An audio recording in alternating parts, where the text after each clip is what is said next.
그런가 하면은 두 번째로 요시야 왕의 부흥운동의 특징이 뭐냐?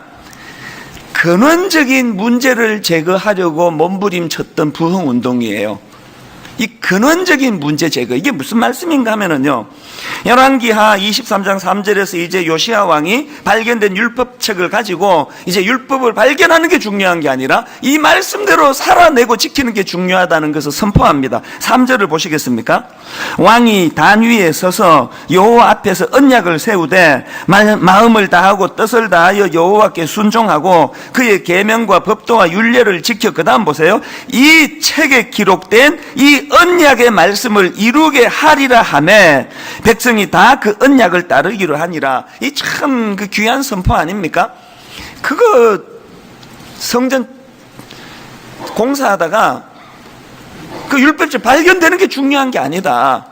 이 율법의 정신을 회복하는 거, 이 율법의 말씀을 지키는 것이 중요하다. 그런 놀라운 선포를 하는데 더 귀한 게 뭔지 아십니까? 그렇게 선포만 하고 끝내면요, 그건 이벤트로 흐르기 쉬워요. 요시야 왕은 말씀을 사랑해야 된다, 말씀을 지켜야 된다라고 그렇게 선포하고 난 다음에 그것이 가능하도록 근원적인 문제를 제거하는데 그게 뭐냐? 우상타파예요. 우상타파.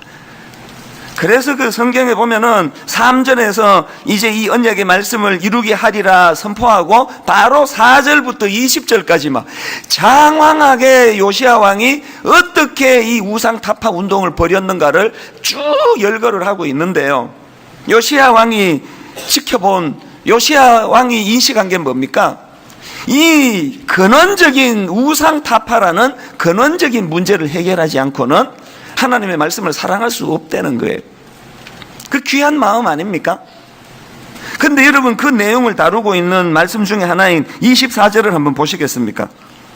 요시야가 또 유다 땅과 예루살렘에 보이는 신접한 자와 점쟁이와 드라빔과 우상과 모든 가증한 것을 다 제거하였으니, 여기에 많은 이 우상 타파를 몸부림쳤던 요시야의 애씀이 보이는데, 저는 그 중에서요, 저기에 나오는 말씀 중에 이 드라빔, 이 드라빔에게 이게 제가 마음이 눈길이 가는 겁니다. 드라빔이 뭐냐 하면은요, 한마디로 말하면 드라빔은 이 가정수호신으로 알고 있던 우상이에요. 그래서 이 드라빔은요, 크지도 않아요. 조그만한 그 우상을 이제 가정수호신이니까 그렇게 이제 가정에다 두고 이제 섬기는 우상이 이 드라빔이에요. 그래서 이 드라빔이 조그만하니까요, 이스라엘 백성들이 타락한 사람들이 이제 어디 외출을 하거나 나가면은 이 드라빔을 갖고 가는 거예요. 그거 왜 가져갈까요? 그 소지하기가 쉽도록 만들어가지고 왜 갖고 다닐까요? 어디에 가든지 간에 이 드라빔이 지금 필요하다고 인식하기 때문 아닙니까?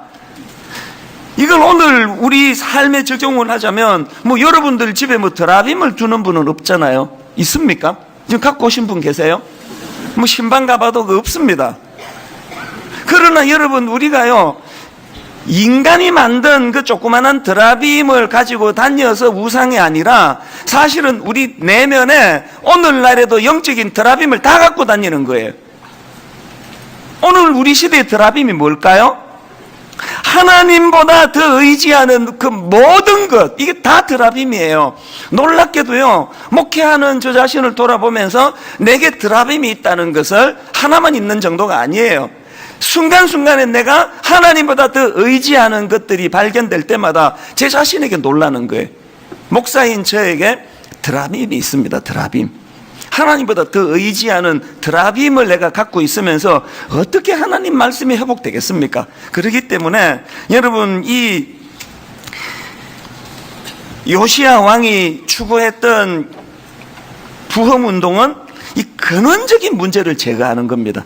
여러분, 하나님보다 더 사랑하는 어떤 무엇이 있다면, 하나님보다 더 의지하는 그 무엇이 있다면 그것을 제거하지 않고는 하나님을 사랑할 수가 없다는 사실이에요.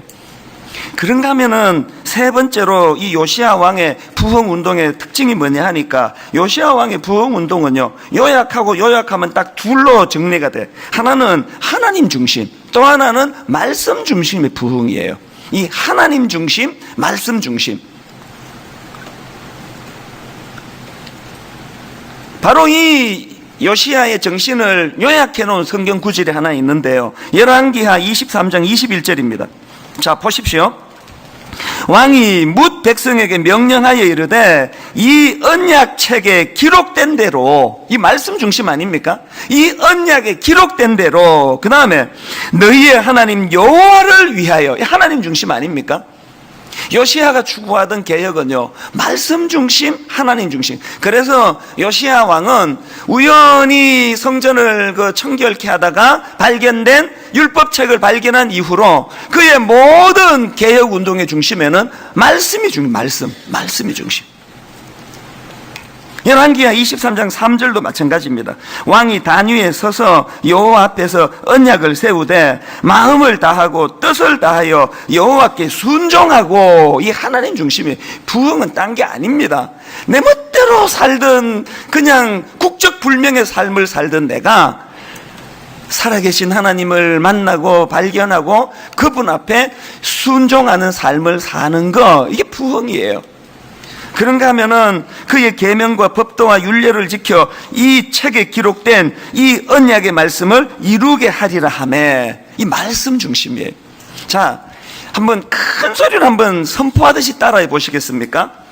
하나님 중심, 말씀 중심. 또 반대로 순서를 바꿔가지고 또 따라해 보십시오. 말씀 중심, 하나님 중심. 사실 여러분, 이 요시야 왕의 근본적인 정신이 바로 종교개혁가들이 중세에 단행했던 종교개혁가들의 그 근본적인 중심이랑 같은 거 아닙니까? 종교개혁가들의 그 정신을 딱 세 가지로 요약을 하면은 오직 믿음, 오직 성경, 오직 은혜, 이거로 요약이 되는 거 아닙니까? 오직 믿음이 뭡니까? 우리가 하나님께 의롭다함을 입을 수 있는 힘은 내 공로가 아니다, 내 선행이 아니다. 이건 오직 믿음으로만 이루어진다. 이게 오직 믿음이에요. 그런가 하면은 오직 성경, 무슨 중심입니까? 내 이 이성이나 경험은 항상 타락하고 부패했기 때문에 믿을 수 있는 게 못 된다. 그래서 내가 가지고 있는 체험, 내가 경험하는 체험, 이런 걸 의지하는 게 아니라 언제나 하나님이 객관적으로 주신, 우리에게 주신 이 계시의 말씀, 이 성경이 내 삶의 표준이 돼야 되겠다. 여러분, 그 체험을 하는 거는 신앙생활에 참 유익할 때가 있지만 체험을 지나치게 의지하는 건 진짜 위험한 일이에요. 그 자꾸 이거 꿈을 꿨더니 예수님이 한복을 입고 지나가시더라. 그래서 내가 내일 한복을 한 벌 맞춰야 되겠다. 그러면서 자기가 체험하는 거에다가 자꾸 이거를 껴 맞추는 거는 그건 진짜 위험해요. 내가 얼마나 부패한 인간이라는 것을 간과하는 태도예요. 여러분, 솔직히 이 자리에서요, 체험한 걸로 치면 저만큼 많이 체험한 사람 많지 않습니다. 그러나 제가 제 체험을 이야기합니까? 제 체험을 강조합니까? 제 체험을 따라하면 교회가 이렇게 저렇게 방향이 흐릅니까? 제 체험은요, 하나님이 나를 사랑하고 계심을 확정하는 데 도움은 되지만 지나치게 의지하는 거 위험한 일이에요. 체험이 많으면 많을수록 오직 성경, 하나님 말씀만이 내 인생의 지침이 되기를 원합니다. 그런가 하면은 오직 은혜가 뭡니까? 내 행위로서가 아니다. 그저 자격 없는 자에게 주시는 하나님의 은혜로만 구원받을 수 있다. 그래서 여러분, 신앙이 깊으면 깊을수록요, 겸손해지지 않을 수가 없는 거예요. 막 엄청난 경험, 체험을 하고 막 믿음 좋고 막 성경 벌써 지금 5월달인데 벌써 한 15독쯤 했다 그러고 막 새벽기도 빠지지 않고 막 헌금 나 우리 교회에서 제일 많이 한다 그러는데 그가 교만하다. 그 믿음의 사람이 아니에요. 믿음이 자라면 자랄수록 나는 아무것도 아니다. 나는 부패한, 하나님 없으면 나는 그저 부패한 초라한 인간에 불과하다. 그래서 여러분, 이것도 한번 기왕에 따라하는 김에 한번 큰 소리로 따라해 주시면 좋겠습니다. 오직 믿음으로, 오직 성경으로, 오직 은혜로. 여러분 지금 내년이면요 종교개혁 500주년이 되는데 저는 마음으로 꿈꿉니다. 분당 우리 교회가 내년에 종교개혁 500주년을 기념해서 교회적으로 부흥운동이 일어나기를 바란다. 교회적으로 개혁운동이 일어나기를 바란다. 교회적인 부흥운동은 딴 거 아닙니다. 모든 성도님들이 또 제가 오직 믿음의 정신을 회복하고 오직 성경의 정신을 회복하고 오직 은혜의 정신을 회복하는 거, 이게 부흥인 줄로 믿습니다. 바로 지난주 목요일 새벽이에요. 요즘에 제가 이 요시야의 부흥 운동에 대해서 자꾸 이제 묵상을 하고 또 이제 책을 보고, 그리고 또 마음으로 종교개혁 500주년을 앞두고 분당 우리 교회가 교회 안에 정말 정화 운동이 일어나고 부흥 운동이 일어나기를 갈망하다가 보니까 그런 것 같아요. 목요일 날 이른 아침에 눈이 떠졌는데요, 제가 일어나가지고 이렇게 묵상을 하는데 하나님께서 제 마음에 제 어린 시절의 모습을 보여주시는 거예요. 저는 고신교단이라고 하는 참 말씀을 사랑하는 교단에서 자랐습니다. 시간이 갈수록 이런 교단에서 자란 게 너무너무 저는 감사해요. 중학교 딱 들어갔더니 SFC라고요. 중등부, 고등부, 대학부를 묶어가지고 SFC라는 이제 학생 신앙운동. 이제 SFC가 뭐예요? 약장 가면은 Student for Christ예요. 그리스도를 위한 학생회. 그러면서 중학교 딱 들어가니까 이제 SFC 강령을 다 외워야 되는데, 이거 안 외우면은 뭐 수련회 가도 밥도 안 주고요. 뭐 이거 안 외우면은 뭐 사람 취급은 안 해요. 그래서 중학교 1학년 다 외운 거예요. 지금도요, 제가 한 절반은 외웁니다. 한 40년이 지났지만. 화면으로 제가 이 SFC 강령을 좀 띄워드리려고 하는데요. 내용을 천천히 보세요. 그 중학교 어린애가 저 구절을 암송을 하면서 그렇게 개혁주의를 꿈꿔왔다는 거 얼마나 감사한지 몰라요. 우리 같이 한번 읽어보시겠습니까? 제가 1 하면은 이제 내용을 읽으시면 돼요. 옛날에 중고등부 다닐 때는 이제 그 여자 부회장이 나와가지고 SFC 강령 그러면서 이제 하나 그러면 이제 다 외우고 그렇게 했거든요. 제가 예쁜 여학생은 아니지만 제가 1 하면은 이제 그 내용을 한번 여러분이 선포하듯이 좀 읽어보시면 좋겠습니다. 자, 준비되셨죠? SFC 강령 1. 우리는 전통적 웨스트민스터 신앙 고백서 및 대소 교리 문답을 우리의 신조로 한다. 2.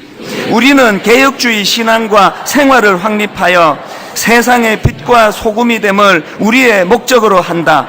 3. 우리의 사명은 다음과 같다. 개혁주의 신앙의 대한교회 건설과 국가와 학원의 복음화, 개혁주의 신앙의 세계교회 건설과 세계의 복음화. 여러분, 제가 중학교 1학년 때부터 이런 꿈을 꾸면서 제가 신앙생활을 했다는 게 목요일 새벽에 막 너무너무 가슴이 벅찬 거예요. 이 SFC 강령이 이렇게 마무리됩니다. 네 번째가 이렇습니다. 우리의 생활 원리는 다음과 같다. 하나님 중심, 성경 중심, 교회 중심. 제가 목요일 날 새벽에 눈이 떠져가지고 이것들을 뒤져도 보고 또 혼자서 외우도 보고 다 못 외워가지고 또 자료도 보고 그러면서 많은 생각을 했습니다. 하나님 앞에 제 자신이 참 부끄러웠습니다. 여러분, 어릴 때 중학교 1학년 때 웨스트민스터 신앙 고백서가 뭔지 뭐 어떻게 합니까? 그때는 또 외울 때요, 웨스트민스터 신앙 고백서 및 대소 요리 문답이라고 외워가지고 우리끼리 짜장면집이다 요리 문답이래 낄낄낄 막 그러면서 외웠거든요. 지금은 교리 문답으로 바꿨네 보니까. 웨스트민스터 신앙 고백서가 뭔지도 모르고 외웠지만 지금은 저거 뭔지 알지 않습니까? 오늘 분당 우리 교회가 이 정신을 가지고 지금 목회를 하고 있는가? 오늘 우리 교회 중등부 아이들은, 오늘 우리 교회 고등부 아이들은 저 아름다운 정신, 꿈을 가지고 대한교회 건설, 세계교회 건설에 대한 꿈을 가지고 그 일이 가능하기 위하여 하나님 중심, 성경 중심, 교회 중심이라는 이 신앙 교육이 이 교회 안에서 일어나고 있는가? 정말 부끄럽더라고요. 새벽에 제가 요시야 왕처럼 막 옷은 제가 찢지는 않았습니다. 그 잠옷이 아까워가지고 찢지는 않았지만 진짜 마음이 찢겨졌어요. 하나님, 저를 불쌍히 여겨주시기 원합니다. 그날 제가 새벽에 하이델베르크 요리문답 책을 이미 저는요, 여러 목사님이 그것을 해석해서 쓴 책을 3권인가 4권이나 갖고 있습니다. 그 새벽에 또 제가 주문한 거예요. 내 마음의 표현을 드리고 싶어서. 이제 하나님, 종교개혁 500주년을 앞두고 분당 우리 교회가 혼미한 교회, 근거도 없는 걸 전하는 교회가 아니라 정말 2000년 역사 가운데 하나님 중심, 말씀 중심, 말씀 중심, 하나님 중심의 이 아름다운 전통과 이 아름다운 역사가 교회 안에 묻어있는 그런 교회가 되기를 원합니다. 여러분, 원하고 또 원해요. 결론을 맺으려고 합니다. 여러분, 오늘은 이 부흥 시리즈 설교를 총정리하는 시간입니다. 제가 첫날에 뭐가 부흥이라고 말씀드렸습니까? 그저 부흥은 막 우리 교회처럼 막 사람 북적북적 모이고 막 사람 숫자 늘어나고 뭐 그냥 행사 많이 하고, 그게 부흥이 아니에요. 뭐가 부흥이라 그랬습니까? 부흥은 죽은 것과 같은 절망적인 상황이 회복되는 거, 다시 말해가지고 죽은 것이 살아나는 거, 죽은 것을 살리는 게 부흥이라는 거예요. 그리고 더 중요한 건 부흥의 주체가 누구라고요? 뭐가 부흥입니까? 하나님의 주권을 인정하는 세계관을 회복하는 것. 겉으로 보기에는 율법책을 청소하다가, 공사하다가 우연히 발견된 것 같지만 거기에는 하나님의 주권이 개입되어 있고, 겉으로 보기에는 16살 어린 요시야 왕이 하나님을 찾고 발견하는 그런 신기하고 기특한 일을 한 것 같지만 그 배후에는 여호와 하나님이 계시는 걸 믿는 믿음, 이게 부흥이에요.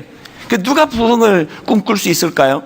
여러분이 그냥 하나님 의지도 안 했는데 막 일 잘 풀리는 분 계시죠? 아, 역시 나는 내 수완이 대단해, 난 사업이 너무 대단해, 뭐 하나님이고 뭐고 뭐 그냥 뭐 내 주먹을 믿고 막 사업 너무너무 잘 된다, 막 애들도 막 아무 문제도 없이 쑥쑥 잘 크고, 이게요 영적으로는 가장 위험한 거예요. 그게 오늘 여러분 중에 하나님 의지하지 않고 그냥 자기 경험을 가지고 애 키워보겠다고 하다가 막 부작용을 만나가지고 막 애는 그냥 큰아들은 거의 뭐 집에 한 달에 한 번 들어올까 말까 하고, 둘째 아들은 벌써 나간 지 오래됐고, 이거 어떻게 해야 될지는 모르겠고, 막 사업은 쫄딱 망하고 막 죽을 것 같은 그런 상황에 있는 분이 계시면은요, 그건요 하나님의 부르심이에요. 하나님의 부르심.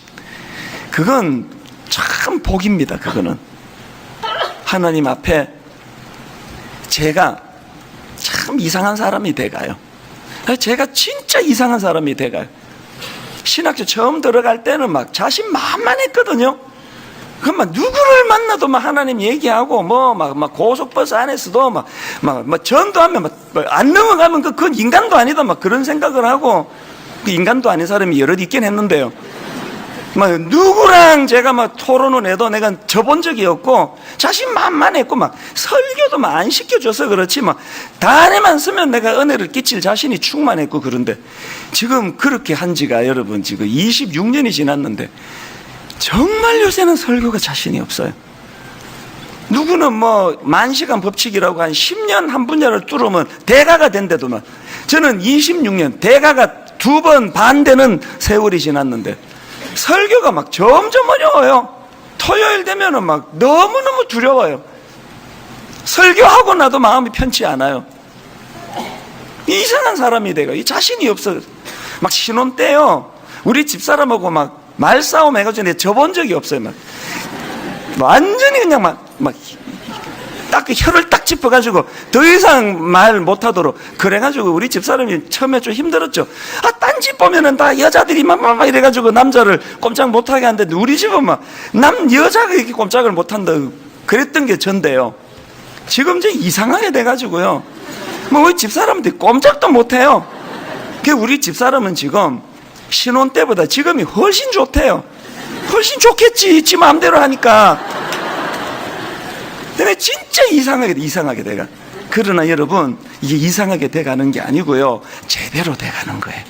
내 자아가 죽고 내 의지가 꺾이고 내 교만이 꺾이고. 결론을 맺으면서 저는 여러분, 우리 이 찬양 같이 부르기 원하는데요, 부흥이라는 찬양이에요. 이 땅의 황무함을 보소서, 하늘의 하나님 긍휼을 베푸시는 주여. 그 다음 가사를 보세요. 우리의 죄악 용서하소서, 이 땅 고쳐주소서. 오늘 답답한 우리의 현실을 하나님 앞에 갖고 가시면서 우리 함께 찬양하기 원하는데, 우리 가사를 생각하시면서 우리 이렇게 찬양합니다. 이 땅의 황무함을 보소서.